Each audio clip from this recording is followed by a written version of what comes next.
आज की लाइफ में दूध महंगा, पेट्रोल महंगा, रेंट महंगा, स्कूल फीस भी महंगी, सब कुछ महंगा हो रहा है। पर सवाल है क्यों? क्या दुकानदार लालची हो गए हैं?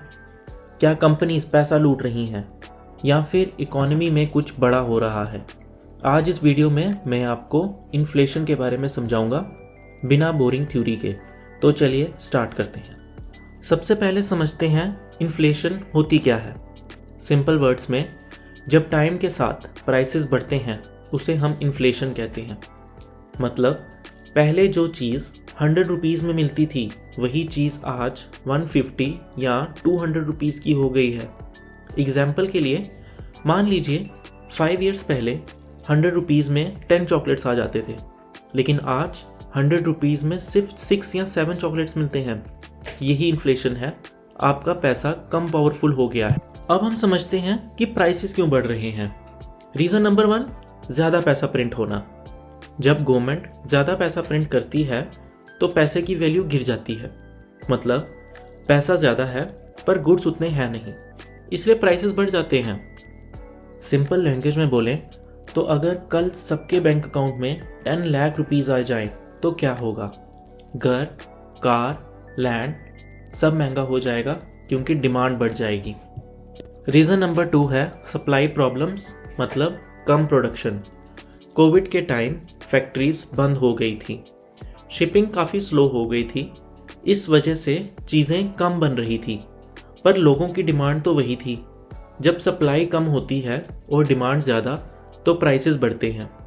इसी वजह से कोविड के बाद प्राइसेस बढ़ने स्टार्ट हो गए। मतलब कम माल प्लस ज़्यादा बायर्स इक्वल टू महंगा माल। रीज़न नंबर 3, फ्यूल और ऑयल प्राइसेस। हर चीज़ फ्यूल पर डिपेंड करती है, ट्रांसपोर्ट, फैक्ट्रीज, इलेक्ट्रिसिटी, सब कुछ। जब पेट्रोल, डीजल महंगा होता है तो हर प्रोडक्ट की कॉस्ट भी बढ़ जाती है। डेली लाइफ का यूज़ होने वाला मिल्क, वेजिटेबल्स या फिर फ़ोन, सब कुछ ट्रक्स में ट्रांसपोर्ट होता है, इसलिए अगर ऑयल महंगा होगा तो सब कुछ महंगा होगा। अब समझते हैं कि इन्फ्लेशन आपको कैसे अफेक्ट करती है। इन्फ्लेशन का सबसे ज़्यादा नुकसान मिडिल क्लास और कॉमन पीपल को होता है।